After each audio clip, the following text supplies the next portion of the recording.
तुलसी गणाचा महिमा अनेक रूपी अवतरले धामा. हे तुलसीगड इतकं पवित्र आहे.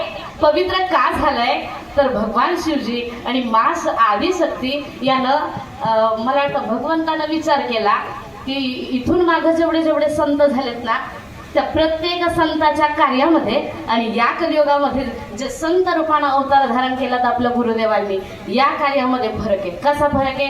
स्वामीजींचं कार्य आपल्याला सगळ्यांना माहिती आहे. आपण सोमवार मंगळवार खेटी दर्शनाला येतो आणि आल्यानंतर स्वामीजींना काय मागतो? स्वामीजी काय द्या? धन दौलत द्या, आम्हाला लेकरं बाळा द्या, आम्हाला पोरं सोरं द्या, आम्हाला धन दौलत द्या, आम्हाला गाडी बंगला द्या, आमचा पैसा वाढू द्या, आमच्या शेतात माल. पण एक सांगू का, हे फक्त लौकिकातलं. स्वामीजींचा अवतार फक्त आपली संसाराची थिगडं जोडण्याकरता नाहीच. स्वामीजींचा अवतार आपल्या सगळ्या या अखिल मानव जातीला परमात्म्यापर्यंत नेऊन कसं पोहोचवायचंय, या अखिल मानव जातीचा उद्धार कसा करायचा आहे या करता खऱ्या अर्थानं स्वामीजींना अवतार धारण केलाय. पहा, आपण सहजपणे म्हणतो, काय म्हणतो? सद्गुरु वाचोनी सापडेना सोय, धरावे ते पाय. कधी? जीव इथून टपकायच्या आधी.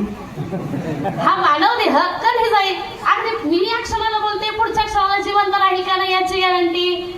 मग आतापासून आता आपल्याला हे जीवन किती आहे, किती काळ आपण इथं जिवंत आहोत याचा थांब पत्ता नाही, याचा आपल्याला तपास नाही, माहिती नाही. मग आपला हा जीव, हा मानव देह लयाला जाण्याच्या आधी सद्गुरूंच्या चरणावरती नतमस्तक व्हावं. आणि ताईने सुंदर सांगितलं, फक्त आपल्या संसाराची ठिकळं सोडू नये. एक विचारावं स्वामीजींना, एक विचारावं आपल्या गुरुदेवांना, गुरुदेव स्वामीजी आमचा उद्धार कसा होईल? आम्हाला भगवान शिवजींचं मा पार्वतीचं दर्शन कसं होईल? खरं तर पहा, हे बोलण्यासाठी मी एवढी पात्रतेची नाही. मी सगळ्यांपेक्षा ज्ञानानं वयानं मानानं फार लहान आहे. पण बोलण्याची वेळ काय येते, गुरु कसा असावा हे सांगण्याची सुद्धा वेळ आली. का? कारण आता या कलियुगामध्ये कपासारा झालाय ना, भगवी वस्त्र धारण करून किंवा मी खूप खूप ज्ञानी आहे, मला देव भेटला असा खोटा अफवा पसरून वावरणारे गुरुदेव भरपूर झाले. मग खऱ्या गुरुदेवाला कसं ओळखावं, कसे ओळखावेत गुरु, कोणाला करावं गुरु, कसे गुरु असावेत आपल्या जीवनामध्ये? मला वाटतं एकच आपण लक्षात ठेवलं पाहिजे, एक आपण आपल्या डोक्यात धरलं पाहिजे, ज्यानं आधी देवाची भेट घेतली असे गुरु आपल्या जीवनामध्ये आहेत का? आहेत का? आपण फक्त स्वामीजींना इकडून प्रश्न विचारायचा, स्वामीजी फक्त तिकडं काय देवाकडे बघतात आणि देवाशी बोलतात आणि लगेच आपल्याला उत्तर देतात. असं आहे का कुठं? मला सांगा बरं. मग एवढी सेवा नाही. आपण गुरु कसा असावा हे तर आपण पाहिलं.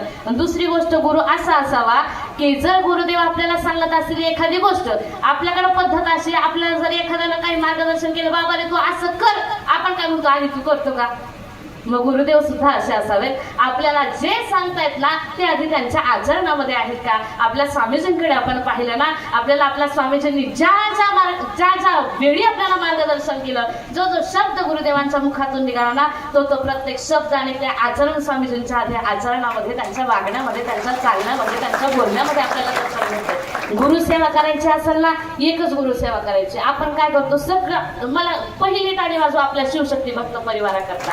अखंडपणे अगदी स्वामीजींच्या चरणावरती जीवन राहून दिलंय आणि स्वामीजींची सेवा करतात. खरंच आपले स्वामीजी असे आहेत, तेच दररोज आपली सेवा करतात. आपण जेव्हा आलो ना, स्वामीजींकडे गेलो का, स्वामीजी माझं हे बरं करा, माझं असं करा, माझं तसं करा, मला हे द्या.